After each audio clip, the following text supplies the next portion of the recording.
नमस्कार दोस्तों, मेरा नाम है शशिकांत पंडित और आपका स्वागत है मूनस्टोन क्लासेस में। तो इस वीडियो में हम लोग बात करने वाले हैं, डिस्कस करने वाले हैं क्लास 10th की साइंस की चैप्टर नंबर 12 और फिजिक्स की ये चैप्टर है दैट इज इलेक्ट्रिसिटी। यह इस चैप्टर की फर्स्ट पार्ट है। ठीक है, तो इसमें हम लोग इस चैप्टर को हम लोग कुछ पार्ट्स में डिवाइड करके डिटेल में समझेंगे और ये चैप्टर बहुत बहुत इंपॉर्टेंट है फिजिक्स के आपके कंसेप्ट क्लियर करने के लिए।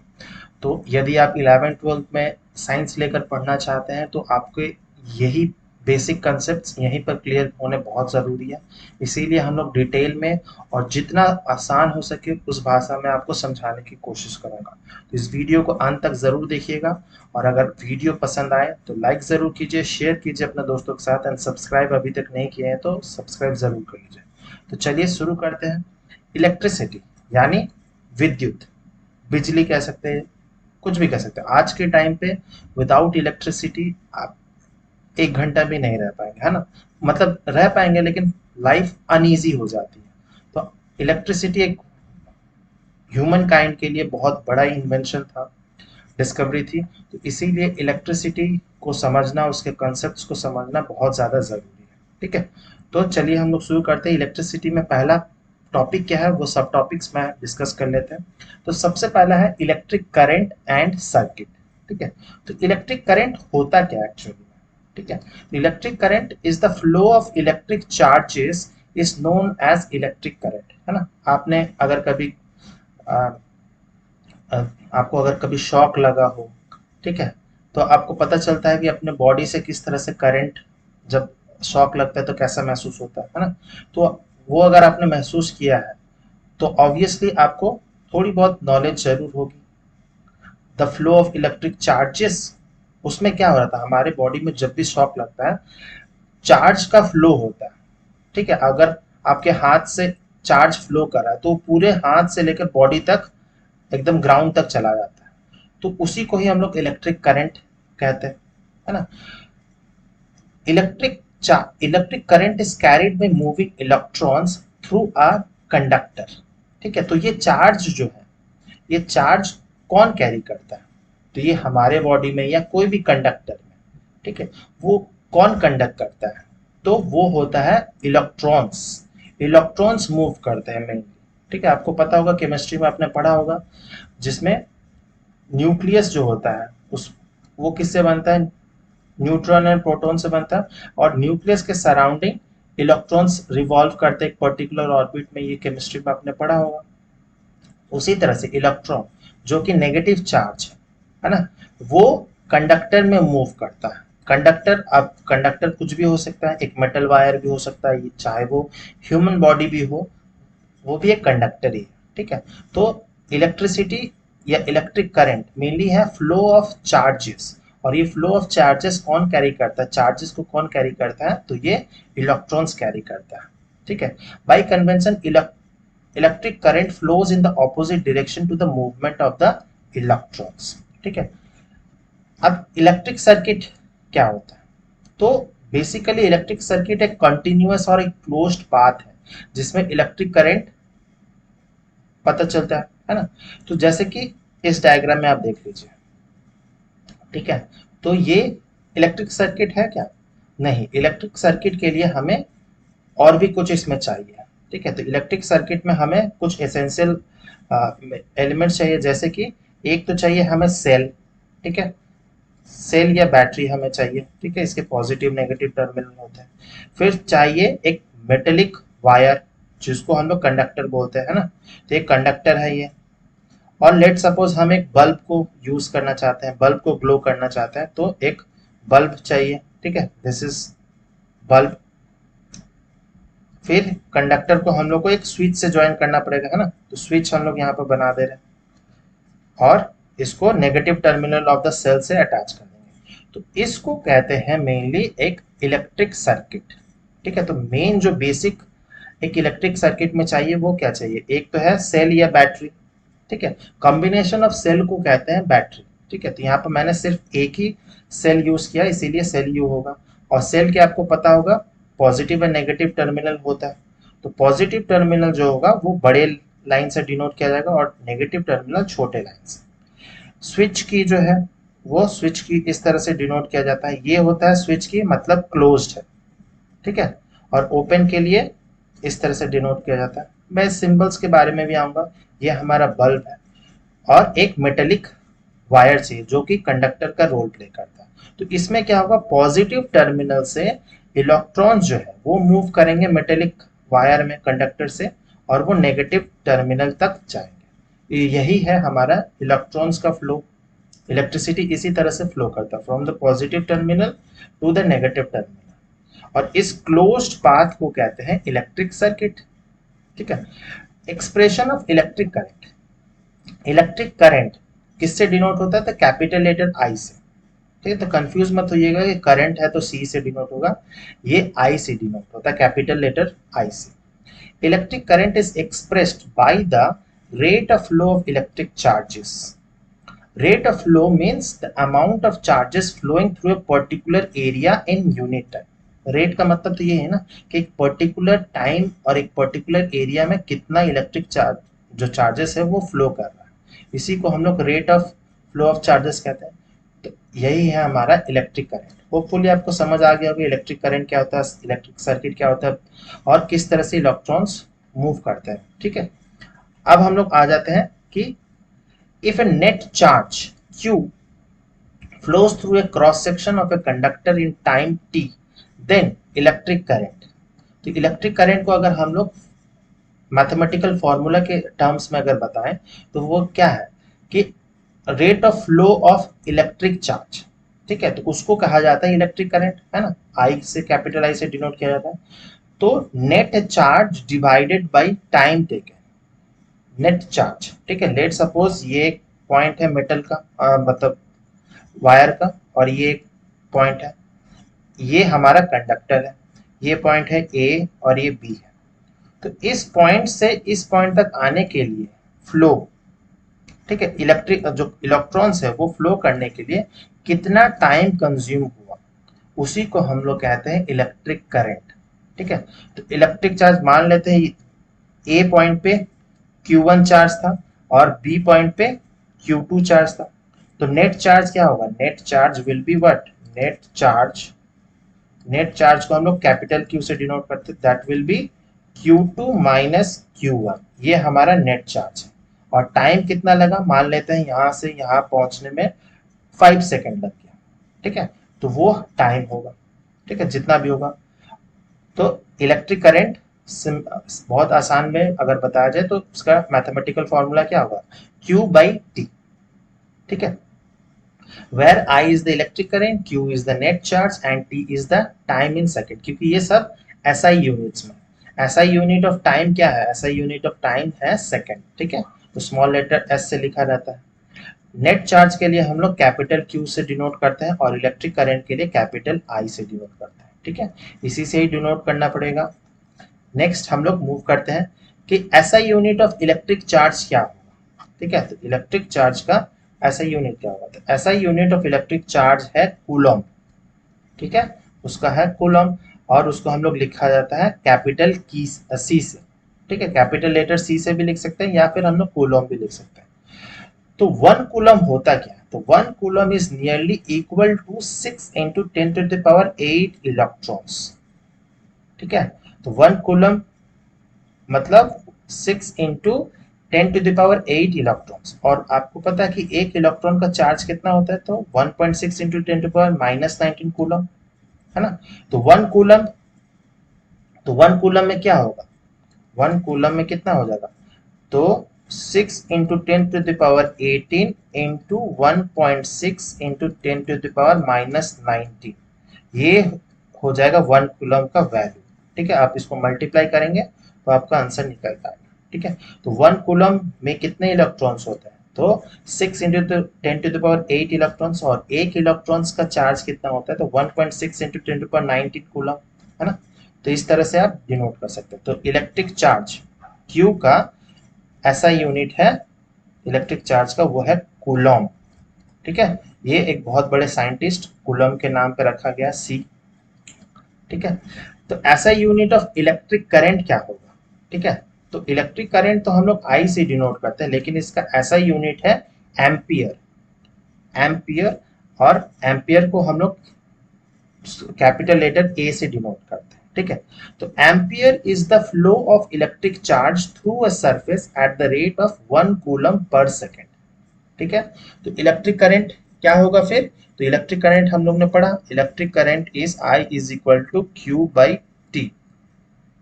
तो ऐसा यूनिट ऑफ इलेक्ट्रिक करंट क्या हो जाएगा, तो Q by T, Q means what, Q का ऐसा यूनिट क्या है, वो है कूलम, एंड टाइम का है सेकंड। तो 1 कूलम, 1 इलेक्ट्रिक करंट का वैल्यू क्या हो जाएगा, वो हो जाएगा कूलम सेकंड इनवर्स, या फिर हम लोग लिख सकते हैं इलेक्ट्रिक करंट का कूलम सेकंड इनवर्स का मतलब होता है 1 एम्पियर, ठीक है। तो 1 एम्पियर का मतलब क्या है, बहुत बार ऐसे क्वेश्चन आते हैं, डिफाइन 1 एम्पियर। तो 1 ampere means if 1 coulomb of electric charge flows through a cross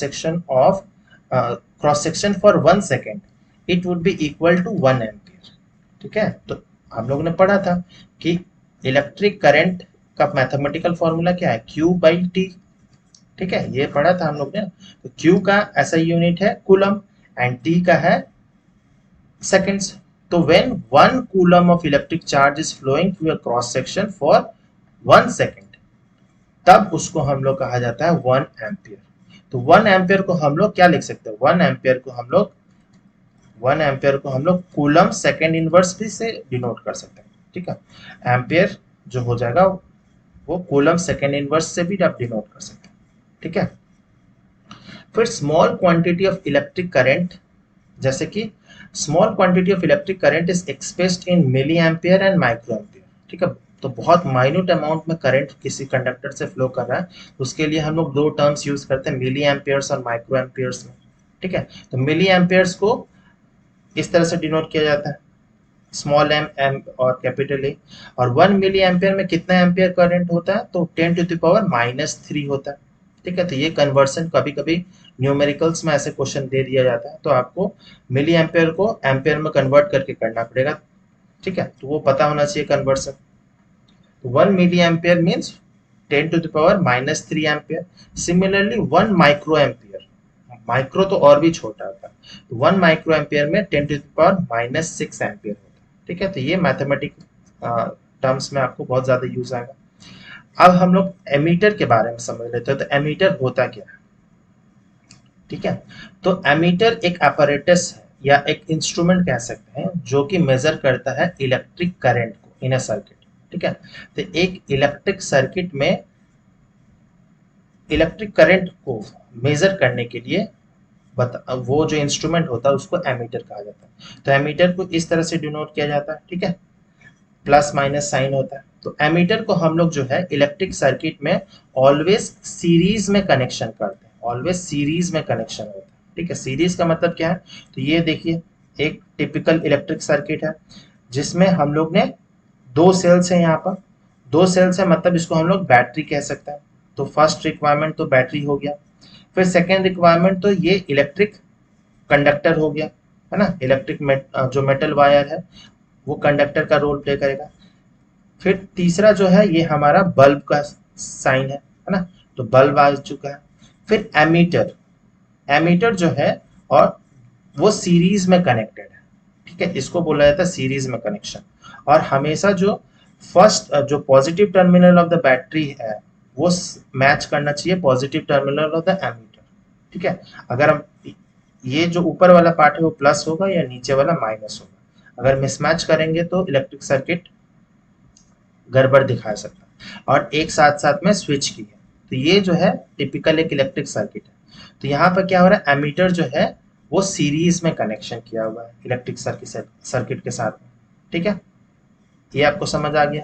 next हम लोग चलेंगे चार्ज के बारे में, ठीक है। तो चार्ज जो है वो मेनली हम लोग ने पढ़ा कि इलेक्ट्रिक करंट है rate of flow of electric charge per unit time, ये हम लोग ने पढ़ा Q बाई टी। तो बेसिकली चार्ज होता क्या, ठीक है। तो like mass the charge is also the fundamental property of a matter, ठीक है। एक फंडामेंटल प्रॉपर्टी है मैटर का, हर एक मैटर का कोई ना कोई चार्ज होता है, कोई पॉजिटिव होता है, कोई नेगेटिव होता है, या फिर बहुत मैक्सिमम का न्यूट्रल होता है, ठीक है। तो there are two types of mainly charges, positive and negative charges. ठीक है। पॉजिटिव एंड नेगेटिव चार्जेस, जैसे कि आपने जूनियर क्लासेस में 6th 7th में पढ़ा होगा कि the charge acquired bye a glass rod when rubbed with silk is called a positive charge.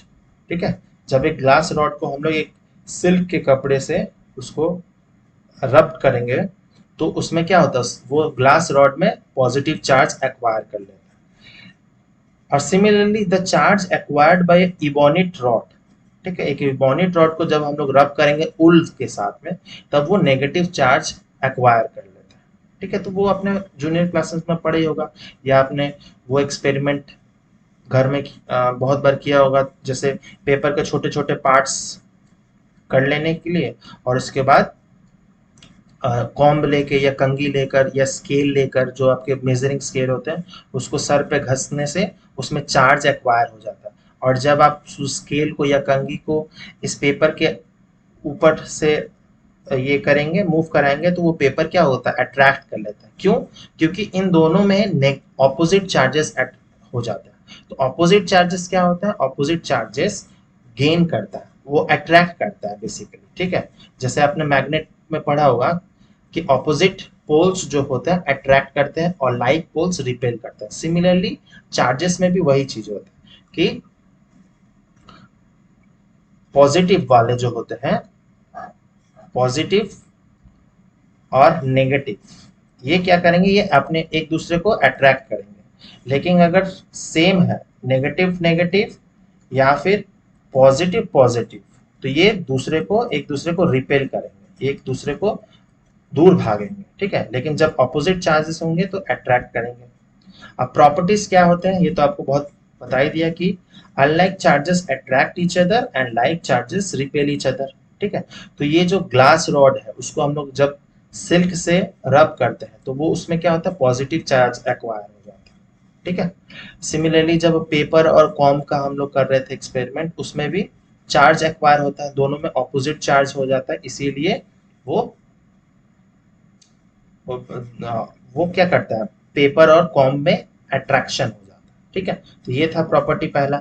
फिर दूसरा प्रॉपर्टी है the force between two charges, जिसको हम लोग कूलम्स लॉ भी कहा जाता है। वेरी वेरी इंपॉर्टेंट है, ये आपके एनसीईआरटी बुक में डायरेक्टली नहीं दिया गया है, लेकिन Coulomb's law very very important है। तो कूलम्स लॉ बेसिकली कहता क्या है, the force between two charges varies directly as the product of the two charges।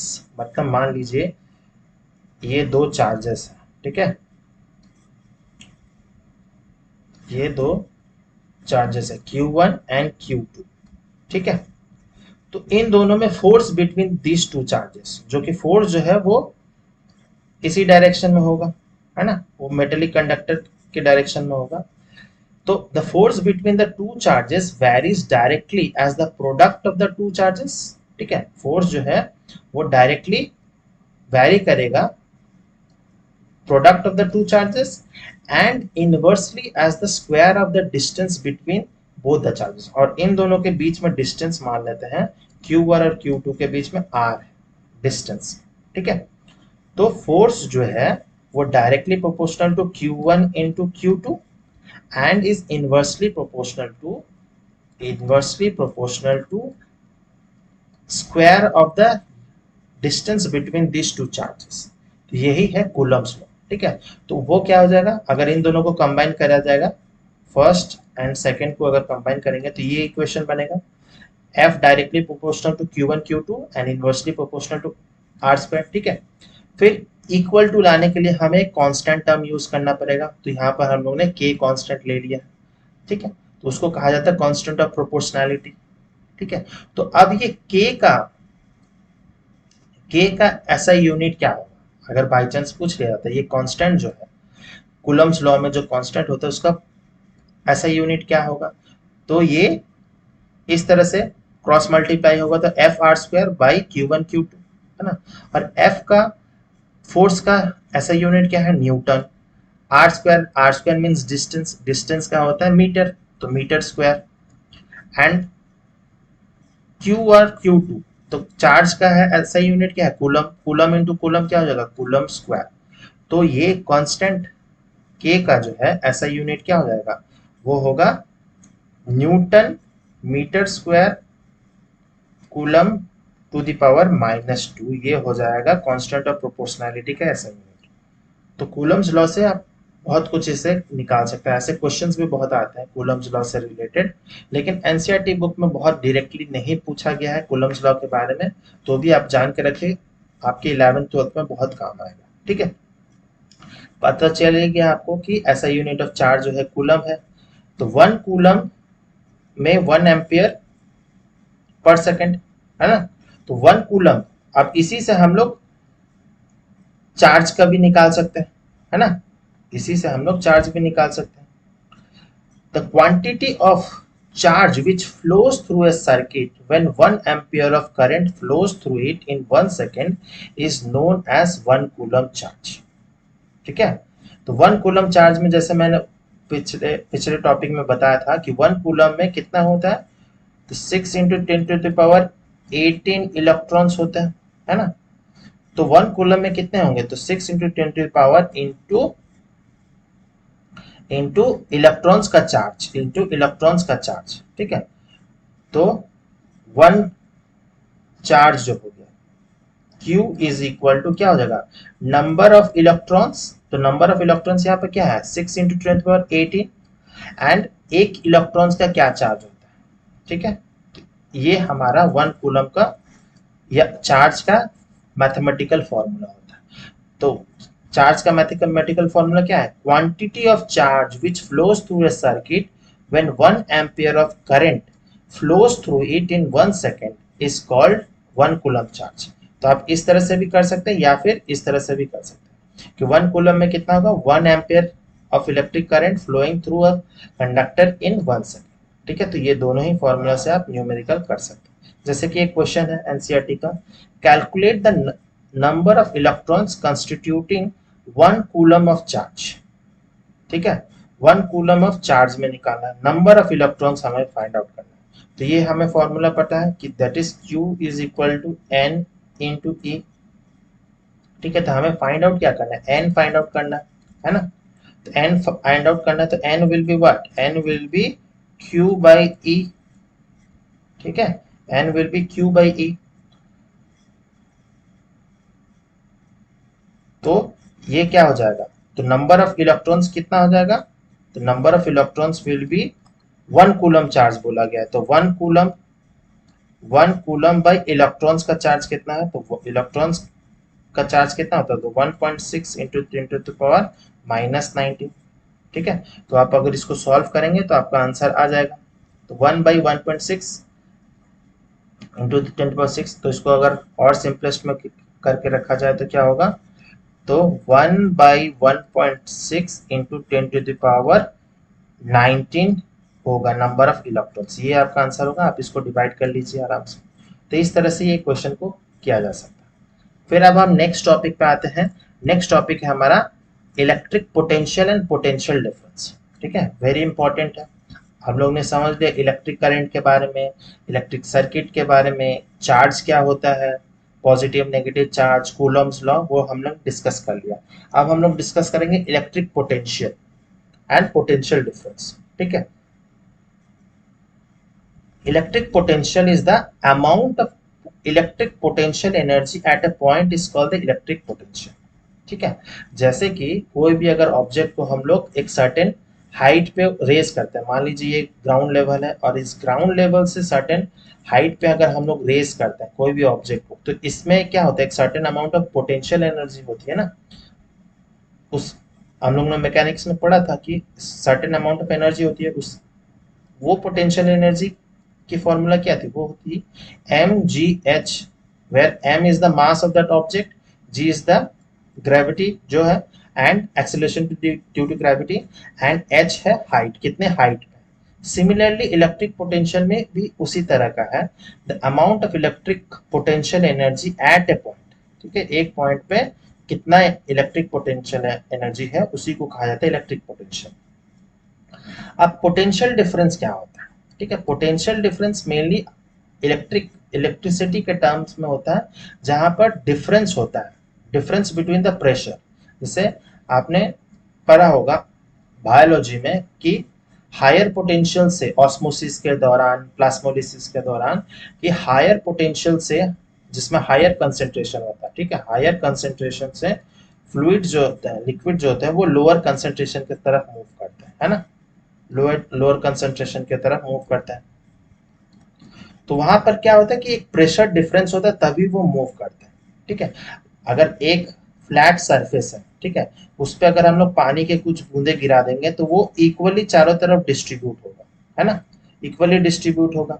लेकिन अगर किसी तरह से एक स्लोप आ गया, मान लीजिए ऐसा सरफेस है, तो इस तरफ में पोटेंशियल डिफरेंस क्या है, इस तरफ में, इधर में प्रेशर हायर कंसेंट्रेशन है और इधर लोअर कंसेंट्रेशन है, तो इधर क्या होगा, अगर हम लोग पानी इधर ड्रॉप करेंगे तो वो क्या होगा, ये हायर कंसेंट्रेशन से लोअर कंसेंट्रेशन की तरफ मूव कर जाएगा।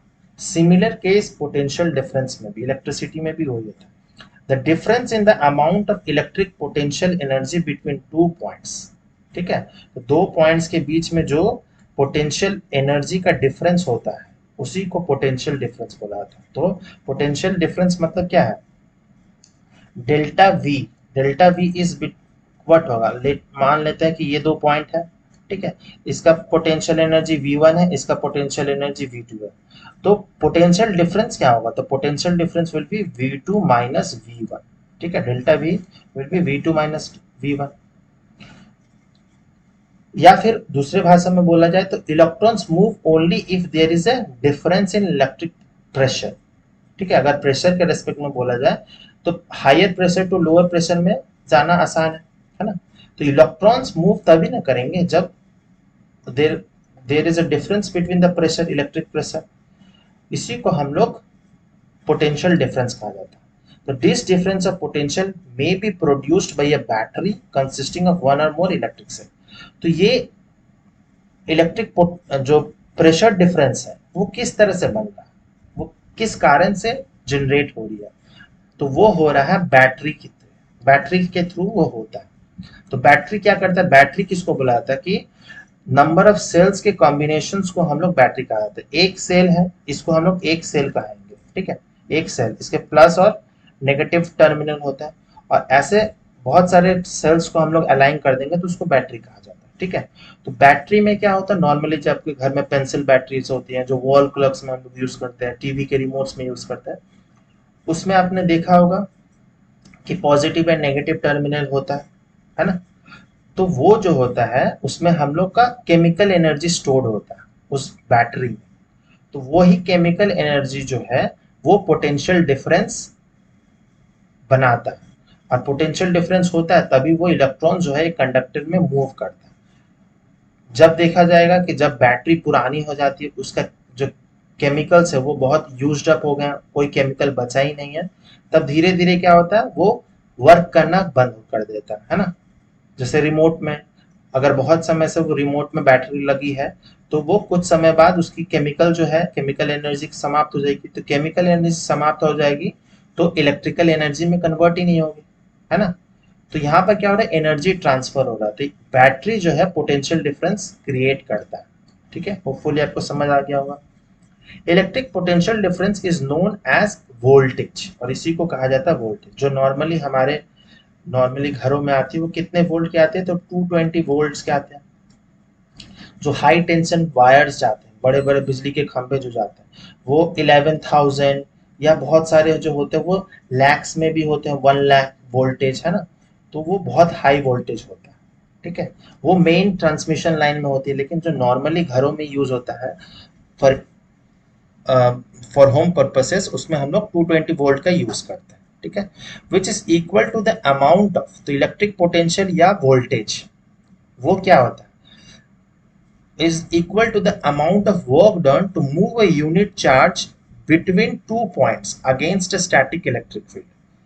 तो इसी को कहा जाता है वोल्टेज, ठीक है, कि वर्क डन कितना होता है एक यूनिट चार्ज को मूव कराने के लिए, एक पॉइंट से दूसरे पॉइंट में एक यूनिट चार्ज को मूव कराने के लिए कितना वर्क लगता है, कितना वर्क डन लगता है, उसी को वोल्टेज कहा जाता है। तो वोल्टेज को मैथमेटिकली क्या लिखा जाएगा कि work done per unit charge को मूव कराने के लिए from one point two another point, इसको लिखा जाएगा। तो वर्क डन इसको हम लोग इस तरह से भी डिनोट कर सकते हैं, वोल्टेज को हम लोग कैपिटल लेटर वी से डिनोट करते हैं, ठीक है। तो वो वी जो है SI unit of electric potential difference volt है ना। वोल्ट, वोल्ट या वोल्टेज जो है वोल्ट है, या फिर आप लोग कैपिटल लेटर बी से भी डिनोट कर सकते हो। और एक बड़े इटालियन फिजिसिस्ट थे अलेक्जेंड्रो वोल्टा, उनके नाम पर रखा गया, ठीक है। तो एक वोल्टेज, तो वोल्टेज क्या हो गया, इलेक्ट्रिक पोटेंशियल 1 वोल्ट में क्या हो गया, तो work done per unit charge, ठीक है। तो वर्क डन का ऐसा यूनिट क्या होता है, और क्यू का क्या होता है वो आपको पता ही है। तो ऐसे भी क्वेश्चन आता है कि डिफाइन 1 वोल्ट, ठीक है। तो 1 वोल्ट, 1 एम्पियर, इस तरह से क्वेश्चन आते हैं। तो 1 वोल्ट का मतलब क्या होता है, ठीक है। 1 वोल्ट, तो 1 volt means 1 volt of electric potential difference is equal to the 1 joule of work to be done to move a charge of 1 coulomb from one point to another point in an electric circuit, ठीक है। तो 1 volt में क्या होगा, 1 volt is work done to move a single 1 coulomb charge from one point to another in an electric circuit। तो work done by Q है ना। तो वर्क डन का ऐसा यूनिट क्या है, W का है जूल, और Q क्या है कूलम। तो 1 volt is equal to what, joule per coulomb. तो 1 volt is equal to joule per coulomb, ठीक है। तो इस तरह से भी आपको मैथमेटिकली भी शो करना पड़ेगा, ठीक है। तो जिस तरह से इलेक्ट्रिक करंट मेजर करने के लिए हम लोग वहां पर एमीटर यूज कर रहे थे, वोल्ट मीटर हम लोग यूज करते हैं वोल्टेज मेजर करने के लिए। एक इलेक्ट्रिक सर्किट में वोल्टेज चेक करने के लिए हम लोग वोल्ट मीटर यूज करते हैं, ठीक है। और वोल्ट मीटर जो होता है वो पैरेलली अटैच्ड होता है इलेक्ट्रिक सर्किट में। देखिए कैसे होता है, तो मान लीजिए एक सेल हो गया, सॉरी बैटरी, यहाँ पे एक स्विच की है, मेटेलिक वायर,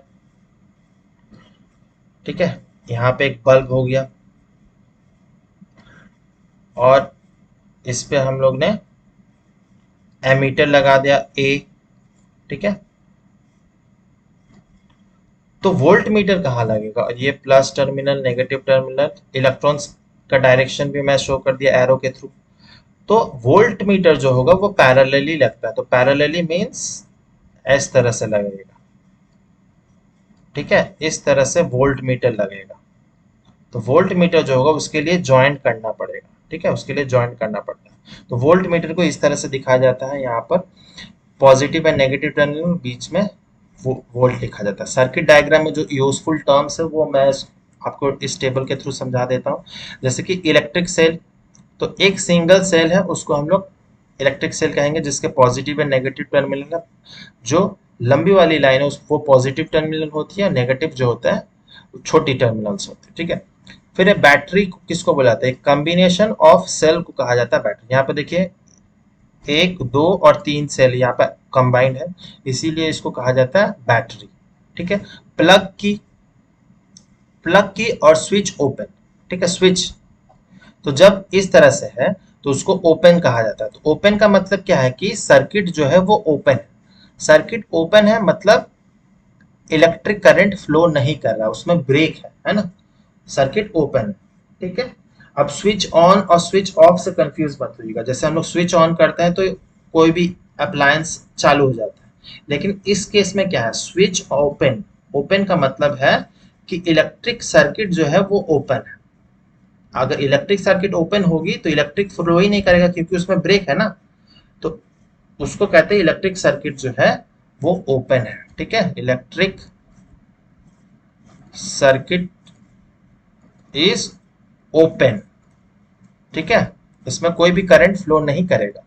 लेकिन प्लग की जब स्विच क्लोज होता है तब क्या होता है, इलेक्ट्रिक सर्किट जो होता है वो क्लोज्ड हो जाता है। तो अगर पूरी तरह से क्लोज हो जाएगा तो इलेक्ट्रॉन्स फ्लो करेंगे कंडक्टर में, तब इलेक्ट्रिसिटी होगी। फिर वायर जॉइंट के लिए इस तरह से शो किया जाता है, जैसे कि वोल्ट मीटर जब भी अटैच किया जाता है तो उसमें जॉइंट होता है, वायर जॉइंट होता है। देखिए इस पॉइंट पे वायर जॉइंट है ना। इस केस में वोल्ट मीटर को अटैच करने के लिए पैरेलली हम लोग वायर जॉइंट का यूज करते हैं, और ये हमेशा ही वोल्ट मीटर जो है पैरेलल में सर्किट में ज्वाइन किया जाता है और एमीटर जो होता है वो सीरीज में ज्वाइन किया जाता है, ये ध्यान रखने वाली बात है। ठीक है, फिर वायर्स क्रॉसिंग विदाउट ज्वाइनिंग। ठीक है, तो इस तरह से wire crossing without joining show किया जाता है, मतलब यहाँ पर कोई जॉइंट नहीं है, बस एक के ऊपर एक वायर पास हो रहा है, कहीं पे भी जॉइंट नहीं है, फिजिकली कोई जॉइंट नहीं है। ठीक है, फिर इलेक्ट्रिक बल्ब के लिए जैसे मैंने बताया इस तरह से आप बना सकते हैं। ठीक है, इस तरह से आप बना सकते हैं। फिर रेजिस्टर्स के लिए हम लोग इस तरह से दिखाते हैं। वेरिएबल रेजिस्टेंस या रियोस्टेट के लिए 2 है। ठीक है, ये इलेक्ट्रिक सिंबल्स हैं।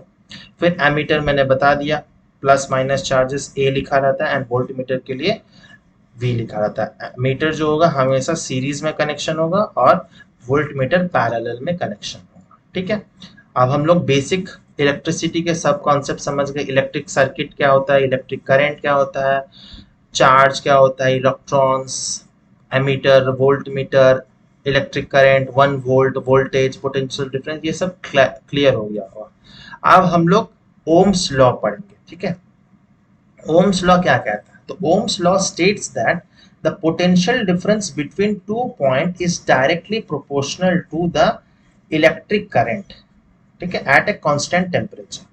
तो ओम्स लॉ का कहना यह है कि जो पोटेंशियल डिफरेंस होता है 2 पॉइंट के बीच में, ठीक है, इन दोनों पॉइंट्स के बीच में जो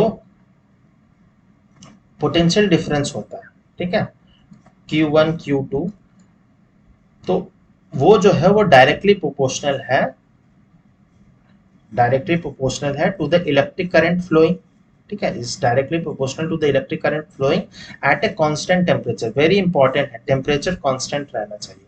ठीक है, V is equal to V is directly proportional to I, है ना। तो फिर हम लोग इक्वल लाने के लिए क्या करेंगे, V is equal to R into I। तो R यहाँ पर क्या है, R is constant, R here is constant. जिस तरह से हम लोग ने कूलम्ब्स लॉ में पढ़ा था K कांस्टेंट, तो यहाँ पर R जो है कांस्टेंट है, इसी को कहा जाता है रेजिस्टेंस। ठीक है, तो R is a constant for a given conductor at A given temperature and is called resistance. ठीक है, इसके बारे में हम लोग थोड़े टाइम में अभी डिस्कस करेंगे। तो R is equal to I। ठीक है, तो यही है हमारा ओम्स लॉ, कि जब ओम्स लॉ क्या कहता है कि जब that the potential difference between the 2 point, कि 2 पॉइंट्स के बीच में जो पोटेंशियल डिफरेंस है वो डायरेक्टली प्रोपोर्शनल है electric current flowing through the conductor at a constant temperature. ठीक है, तो V is equal to RI या IR। अब इससे हम लोग बहुत सारे इक्वेशंस निकाल सकते हैं, जैसे V is equal to RI। Similarly R क्या होगा, resistance, resistance will be V by I, है ना। R equal to V by I, या फिर हम लोग कह सकते हैं कि I क्या हो जाएगा, I will be V by R, है ना।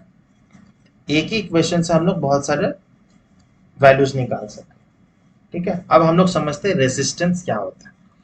Resistance is the property of a conductor which resist the flow of electric current through it. तो रेजिस्टेंस वो प्रॉपर्टी है एक कंडक्टर की जो कि इलेक्ट्रॉन्स को फ्लो करने के लिए रोकता है। ठीक है, वो रेसिस्ट करता है। ठीक है, मान लीजिए ये मेटल एक है, ठीक है, तो इसमें मेटल है, इलेक्ट्रॉन्स अगर मूव करना चाहता है तो वो उसको रोकता है, उसको कहते हैं, उस प्रॉपर्टी को रेजिस्टेंस कहा जाता है। ठीक है, ऐसा यूनिट ऑफ रेजिस्टेंस क्या है, तो ओम। ठीक है, और इसका सिंबल है ग्रीक लेटर, इस तरह से हम लोग डिनोट करते हैं, इस तरह से। ठीक है, ये है ओम। अगर आप ओम भी लिख सकते हैं या फिर ये सिंबल भी बना सकते हैं। ठीक है, तो 1 ओम क्या होता है, define. 1 ohm means 1 ohm of resistance is equal to, हम लोग ने पढ़ा ना, आर क्या होता है, R is equal to V by I, है ना। तो 1 ohm is equal to flow of 1 ampere of electric current through a conductor between 2 points having potential difference equal to 1V। तो 1 is equal to 1 potential difference जब 1 volt होता है और जब electric current 1 ampere होता है तब उसको कहा जाता है 1 ओम। 1 ओम ऑफ रेजिस्टेंस। तो बहुत बार ऐसे बोर्ड्स एग्जाम में पूछा जाता है डेफिनेशंस कि डिफाइन 1 ओम। तो इस तरह से आपको डिफाइन करना पड़ेगा कि 1 ohm of resistance is equal to the one is equal to the flow of 1 ampere of electric current through a conductor between 2 points having potential difference of 1 volt। ठीक है, और इसी तरह से मैथमेटिकल फॉर्मूला क्या है, 1 ohm is equal to 1 V/A। ठीक है, 1 V/A। तो ओम जो होता है उसका ऐसा यूनिट क्या होगा, और ऑब्वियसली ऐसा यूनिट ही है ओम, लेकिन हम लोग 1 ओम को इस तरह से भी लिख सकते हैं वोल्ट एम्पियर इनवर्स, है ना। 1 ओम को हम लोग वोल्ट एम्पियर इनवर्स भी लिख सकते हैं। ठीक है, तो ओम्स लॉ से हम लोग ने क्या समझा, तो it is obvious that electric current through a resistor is inversely proportional to the resistance. हम लोग ने पढ़ा V is equal to IR, है ना, ये पढ़ा हम लोग ने। तो इलेक्ट्रिक कंडक्टर जो है, सॉरी इलेक्ट्रिक करंट जो है I, हम लोग क्या लिखेंगे, I is equal to V/R, है ना। तो I और R का जो रिलेशन है वो क्या है, इनवर्स रिलेशन है। इनवर्स रिलेशन मतलब जो कंडक्टर का जितना ज्यादा रेजिस्टेंस होगा उतना इलेक्ट्रिक करंट कम होगा, और वाइसा वर्सा भी हो सकता है, जिसका रेजिस्टेंस कम होगा उसका इलेक्ट्रिक करंट भी ज्यादा होगा, है ना। When electric current is high, resistance is low, and when electric current is low, resistance is high, है ना। तो ये ओम्स लॉ से हम लोग डिड्यूस कर सकते हैं, electric current will decrease as an increase in resistance, है ना। इलेक्ट्रिक करंट डिक्रीज करेगा जब रेजिस्टेंस इंक्रीज होता है। ठीक है, तो दोनों ही आप कर सकते हैं। जैसे कि एक ग्राफ देख लीजिए, ओम्स लॉ से graph between V and I, है ना, electric potential and potential difference and electric current के बीच में ग्राफ है। तो जब भी ये ग्राफ से हम लोग क्या कंक्लूड कर रहे हैं कि जो graph between the potential difference and electric current जो है वो कांस्टेंट है। ठीक है, वो कांस्टेंट होता है, मतलब R का जो वैल्यू होगा V/I, ठीक है, R का जो वैल्यू है वो हर जगह सेम ही होगा। इस पॉइंट पे एक मेटल कंडक्टर में R की जो वैल्यू होगी वो सेम ही होगी, उसकी वैल्यू जो होगी कांस्टेंट ही होगी, है ना। और गिवन दैट क्या है कि सेम टेम्परेचर मेंटेन हो रहा है। ठीक है, टेम्परेचर अगर चेंज हो रहा है तो रेजिस्टेंस भी चेंज होगा। ठीक है, तो टेम्परेचर लिखना बहुत जरूरी है कि सेम टेम्परेचर पे जो रेजिस्टेंस होगा, रेजिस्टेंस का जो रेशियो होगा, रेजिस्टेंस मतलब V/I का जो रेशियो होगा वो सेम ही होगा। ठीक है, तो ये है एक स्ट्रेट लाइन बन जाता है। ठीक है, फिर हम लोग आते हैं रेजिस्टेंस के बारे में जो हम लोग ने पढ़ा। तो रेजिस्टेंस वो प्रॉपर्टी है of a conductor due to which it resist the flow of electric current through it, है ना। A component that is used to resist the flow of electric current in a circuit is called the resistor. ठीक है, उसी को हम लोग resistor कहते हैं। तो in practical application resistors are used to increase और डिक्रीज द इलेक्ट्रिक करंट। तो रेजिस्टर वो डिवाइस है, जैसे कि हम लोग वोल्ट मीटर, एमीटर यूज करते हैं, उसी तरह से रेजिस्टर्स होता है रेजिस्टेंस नापने के लिए, मेजर करने के लिए। तो रेजिस्टर क्या कहता है, वो इलेक्ट्रिक करंट को ज्यादा या कम कर सकता है। ठीक है, तो जब इलेक्ट्रिक करंट ज्यादा जाना चाहिए तब रेजिस्टेंस कम हो जाता है।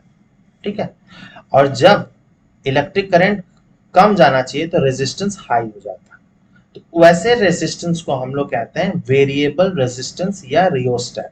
ठीक है, the component of electric circuit which is used to regulate the current. Regulate the current कैसे रेगुलेट करता है, विदाउट चेंजिंग द वोल्टेज, बिना वोल्टेज चेंज किए अगर करंट को हम लोग को रेगुलेट करना है उसको वेरिएबल रेजिस्टेंस कहता है। तो इस तरह से डिनोट किया जाता है वेरिएबल रेजिस्टेंस को, या इस तरह से भी आप डिनोट कर सकते हैं।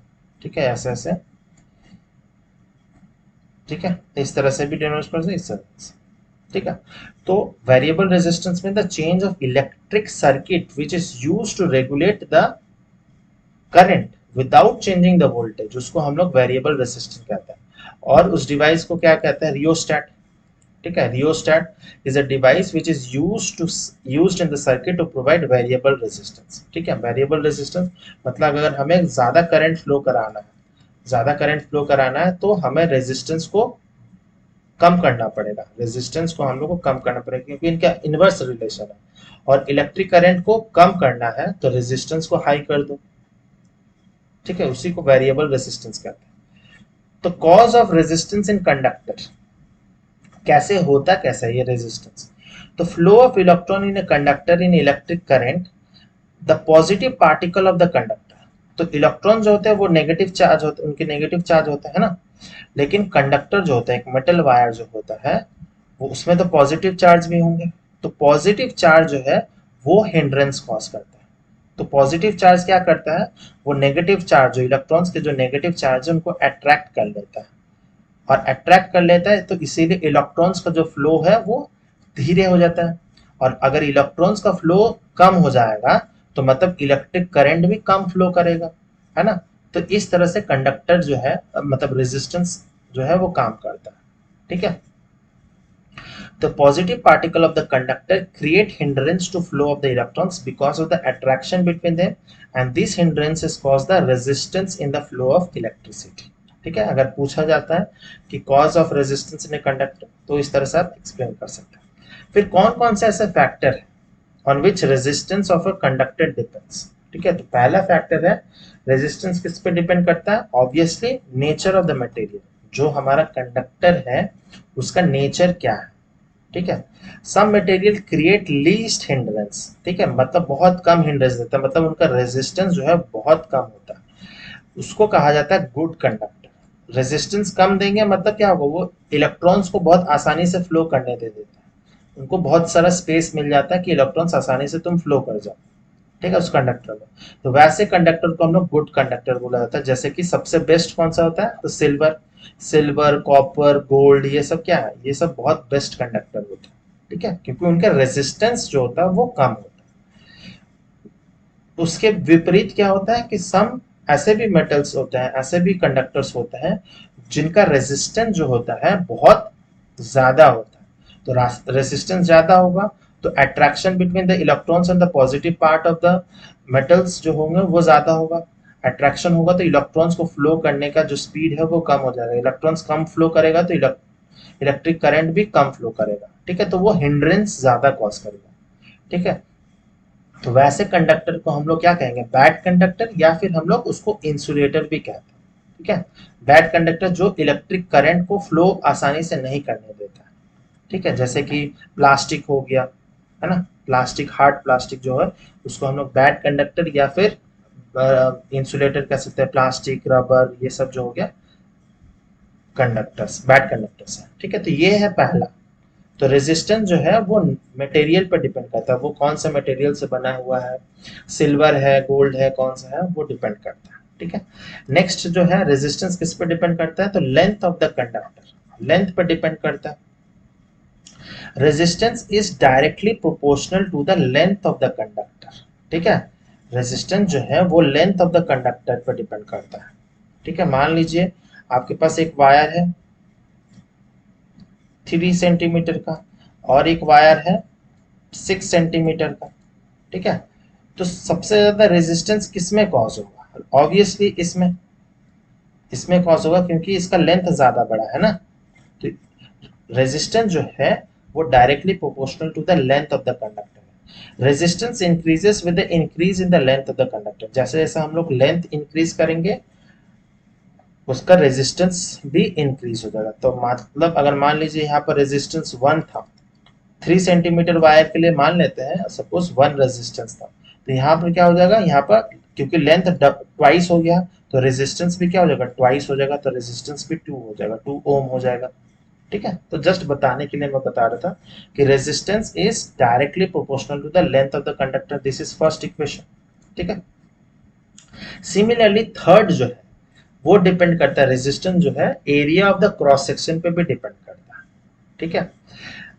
R is resistance is inversely proportional to the area of cross section of the conductor, ठीक है। एरिया पे डिपेंड करता है, मान लीजिए एक वायर है, एक पतला सा वायर है और एक वायर है जिसकी एरिया ऑफ क्रॉस सेक्शन बहुत बड़ी है, ठीक है।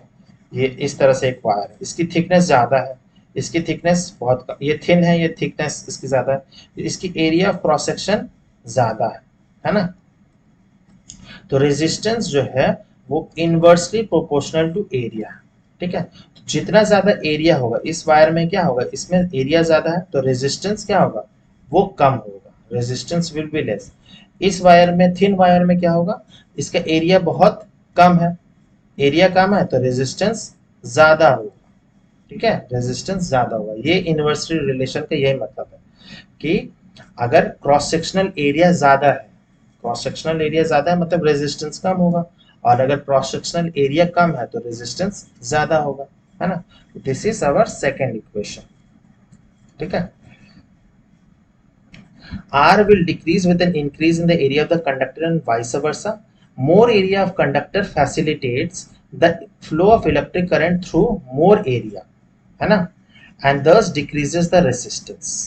अगर एरिया कंडक्टर का ज्यादा है तो इलेक्ट्रिक करंट ज्यादा एरिया से मूव करना पड़ेगा, है ना, तो रेजिस्टेंस क्या हो जाएगा, डिक्रीज हो जाएगा, क्योंकि उसमें इलेक्ट्रिक करंट ज्यादा हो जा रहा है तो रेजिस्टेंस डिक्रीज हो जाता है। तो यही रीजन है, this is the cause that thick copper wire creates less resistance to electric current, ठीक है।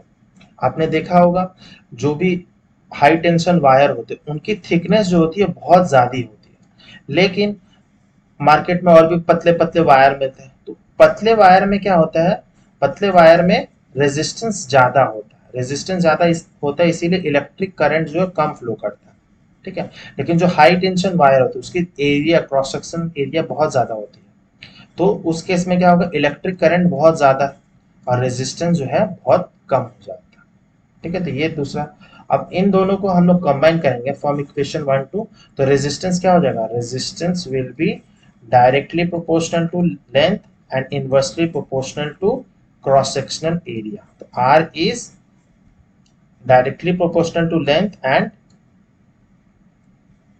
and inversely proportional to the cross sectional area, ठीक है। तो फिर इसमें कांस्टेंट ऑफ प्रोपोर्शनलिटी आएगा, R is equal to rho L by A। तो रो क्या है, तो रो जो है वो है प्रोपोर्शनलिटी कांस्टेंट, ठीक है।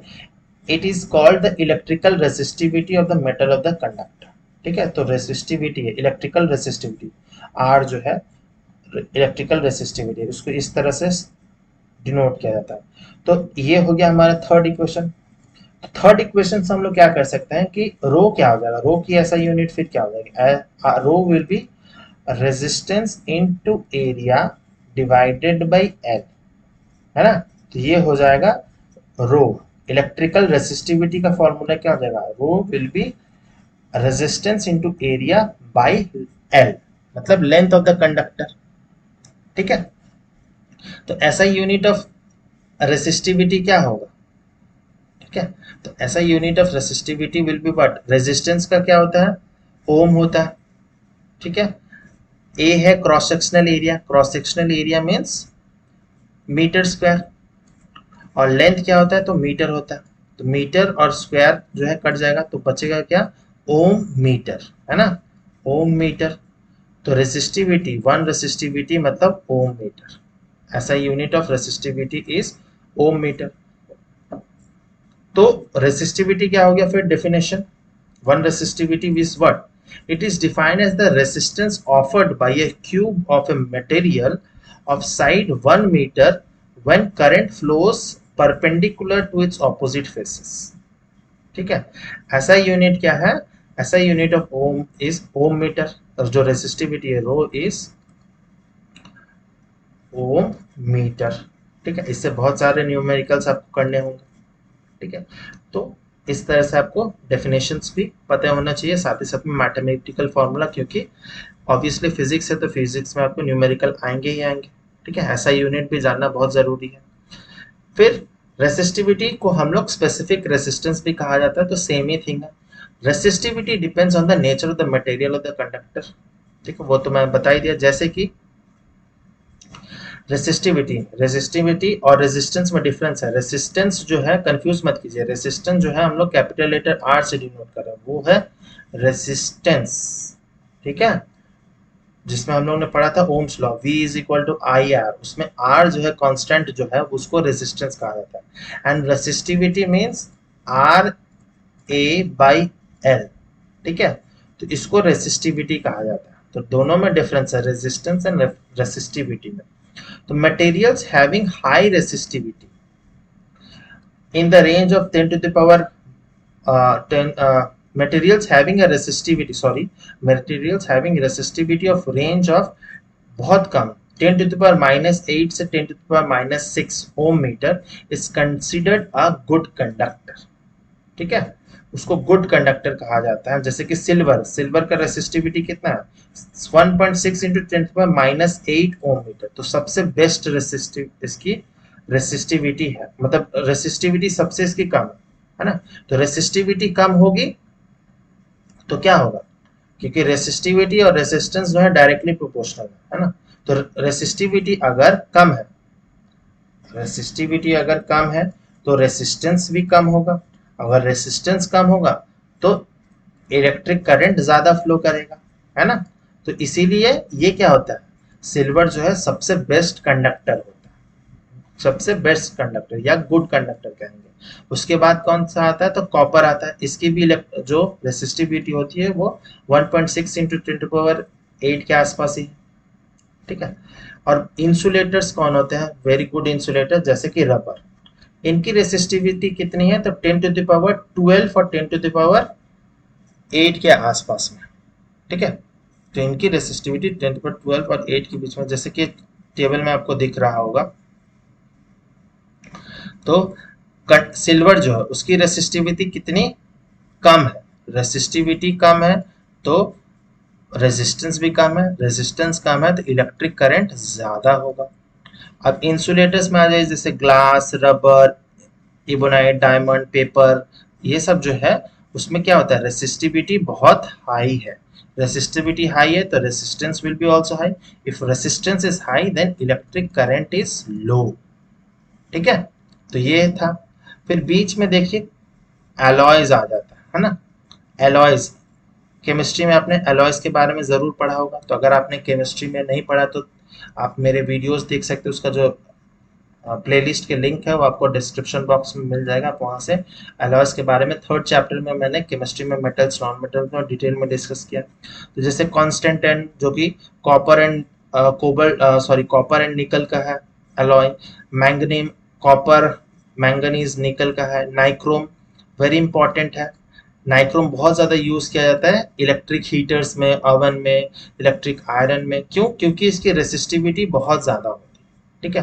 तो रेसिस्टिविटी तो ज्यादा होती है, तो रेसिस्टिविटी अगर ज्यादा होगी तो क्या होगा, रेसिस्टेंस ज्यादा होगा और इलेक्ट्रिक करंट कम होगा, इसीलिए ये सब होता है नाइक्रोम, ये सब हम लोग यूज करते हैं हीटिंग डिवाइसेस में, ठीक है, हीटिंग डिवाइस में। तो इसीलिए वो जब भी आपने देखा होगा इलेक्ट्रिक हीटर्स या आयरन यूज करते हो वो रेड हॉट हो जाता है ना। और साथ ही साथ में एलॉयज जो होते हैं वो ऑक्सीडाइज इजीली नहीं होते, ठीक है, इसीलिए हम लोग उसको यूज करते हैं हीटिंग डिवाइसेस में, आयरन में, ओवन में। लेकिन हम लोग सिल्वर, कॉपर, इसको हम लोग हीटिंग में यूज नहीं करते, क्योंकि इनकी रेसिस्टिविटी जो होती है बहुत कम होती है, ठीक है, रेसिस्टिविटी कम होती है, रेसिस्टेंस कम होगा तो वो इलेक्ट्रिक करंट ज्यादा कंज्यूम करेगा, है ना, इलेक्ट्रिक करंट ज्यादा लेगा तो जल्दी हीट अप हो जाएगा, ठीक है, तो वो हम लोग यूज नहीं करते। तो ये चार्ट में आपको समझ आ गया होगा कौन कंडक्टर है, सबसे best conductor is silver than copper, इसीलिए हम लोग कॉपर, क्योंकि सिल्वर थोड़ा कॉस्टली है इसीलिए हम लोग जितना भी इलेक्ट्रिकल वायरिंग होता है कॉपर, एल्यूमिनियम, इन सब की ही होती है ना। और इंसुलेटर पता चल गया होगा। तो इस वीडियो में हम लोग ने बहुत कुछ डिस्कस किया है, ये फर्स्ट पार्ट था इस इलेक्ट्रिसिटी चैप्टर का। नेक्स्ट पार्ट जो आएगा हम लोग रेसिस्टर्स के कॉम्बिनेशंस को देखेंगे, कुछ न्यूमेरिकल्स क्वेश्चंस को डील करेंगे, तो और आपको और ज़्यादा क्लैरिटी आएगी, तो आप उस वीडियो को भी देखिएगा ज़रूर। और अगर वीडियो पसंद आया हो तो लाइक ज़रूर कीजिए, कमेंट करके बताइए कैसा लगा है वीडियो, अगर डाउट है तो कमेंट सेक्शन में पूछ सकते हैं, शेयर कीजिए एंड सब्सक्राइब नहीं किए तो सब्सक्राइब ज़रूर कर लीजिए। आप इंस्टाग्राम पर भी जुड़ सकते हैं मेरे साथ में। मिलते हैं नेक्स्ट पार्ट में, टिल देन बाय बाय, जय हिंद।